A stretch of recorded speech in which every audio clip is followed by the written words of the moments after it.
ఇండియాలో అత్యున్నత military rank ఏదో తెలుసా? 5 స్టార్ ర్యాంక్. ఇది ఇప్పటి వరకు చాలా అరుదుగా ముగ్గురు లెజెండ్స్ కి మాత్రమే దక్కింది. అందులో మొదటిగా శామ్ మానిక్ షా 1971 యుద్ధ సమయంలో ఇండియన్ ఆర్మీకి ప్రాతినిధ్యం వహించారు. ఆయన స్ట్రాటజీ వల్లే భారత సైన్యం భారీ విజయాన్ని సాధించింది. ఈ విజయం తర్వాత బంగ్లాదేశ్ అనే కొత్త దేశం ఏర్పడింది. ఆయన ధైర్యం, లీడర్షిప్ కారణంగా ఆయనకు ఫీల్డ్ మార్షల్ ర్యాంక్ ను ఇచ్చారు.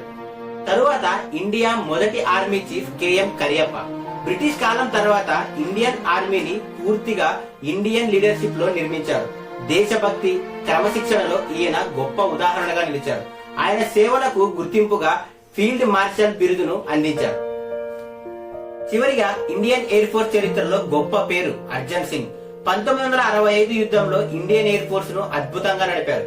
ఆయన ధైర్యం వల్ల ఇండియన్ ఎయిర్ ఫోర్స్ కు ప్రపంచ స్థాయిలో పేరు వచ్చింది. అందుకే ఆయనకు Marshal of Indian Air Force rank ను ఇచ్చారు. ఈ ముగ్గురు లెజెండ్స్ దేశం కోసం తమ జీవితాన్ని త్యాగం చేశారు. వాళ్ళ వల్లే భారత సైన్యం ప్రపంచంలో గొప్ప పేరు పొందింది. ఇలాంటి రియల్ హీరోల స్టోరీస్ తెలుసుకోవడానికి మన పేజ్ ని ఫాలో చేయండి. Thank you.